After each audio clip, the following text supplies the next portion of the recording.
My name is Jason. So, my definition of American literature, or at least the way I see it, is it's the perspectives of like behind the literature that our country now has. So whether it's the perspectives of the Iroquois people, or even the Navajos, or just the people who are here natively originally, and then the colonizers come, their perspective on that, and then the colonized perspective on life throughout here, or the letter of discovery of Columbus, kind of expressing like, hey guys, this place is pretty cool. And then the American Puritan era, you have the fear mongering, the intensity of the religious climate of the time. You also have the Salem witch trials, which is, this is a very awkward era for the Americans. There wasn't necessarily many profound texts from here, except, like sermons and Bradstreet and the Crucible. But, the big switch really hits around American Enlightenment when Americans start to become scholars, and, the American dream really starts to take place, and we break free from Britain, and these founding fathers draft the Constitution. Notoriously, Benjamin Franklin's autobiography is a big highlight of this era, and this kind of sets the foundation as to what American literature is now and all these profound perspectives and authors we have. And then the American Renaissance with the dark Gothic era, you have Hawthorne, Poe, Dickinson. These were kind of like the building blocks that, they were the first like household names, I believe. So their perspectives were really massive in influencing what American literature is now compared to as what it is, 1492. And then for my like transfer, I made like a timeline, like for each module and era. Picked one text, summarized it. I'm gonna try to turn it into a bluesy kind of song that I could teach, hopefully, the students. It's not necessarily a song. It's really hard to turn a timeline into a song.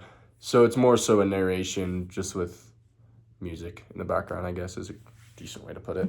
So I'm just gonna noodle some blues licks that I've accumulated over my 5 years of playing. So.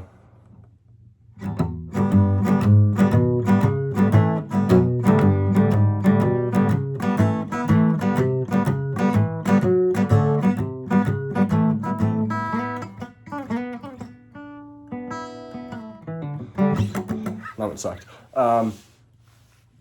So with the Native American oral literature, I highlighted Christopher Columbus's letter of discovery, 1492.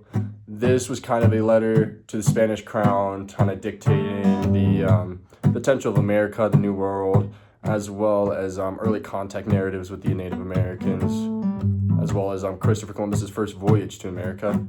And then going to the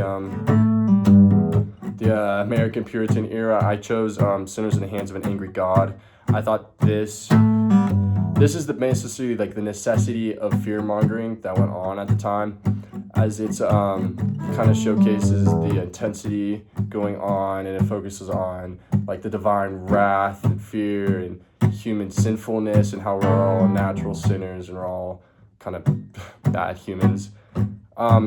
First Puritan sermon.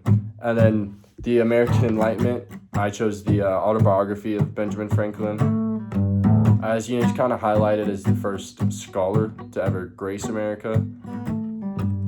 And then most of it is written in the 16th century, and then it kind of celebrates self-improvement, the self-made man, the American dream, as well. It represents enlightenment and Americans starting to break away from Britain and their hold on our nature. And then the last one I chose was The Telltale Heart from Edgar Allan Poe. This is even a still big piece of literature today. One of the most famous pieces of poetry, focuses on madness, guilt, and psychological horror. And it kind of focuses the shift to dark romanticism and like inner self conflict. And that's what I have. I'd like to hopefully make that better, and hopefully turn that into something that I could be able to teach students with, make that something more interactive for them. Because a lot of kids tend to get very bored by English, which sucks because I think English is so fascinating. So, yeah.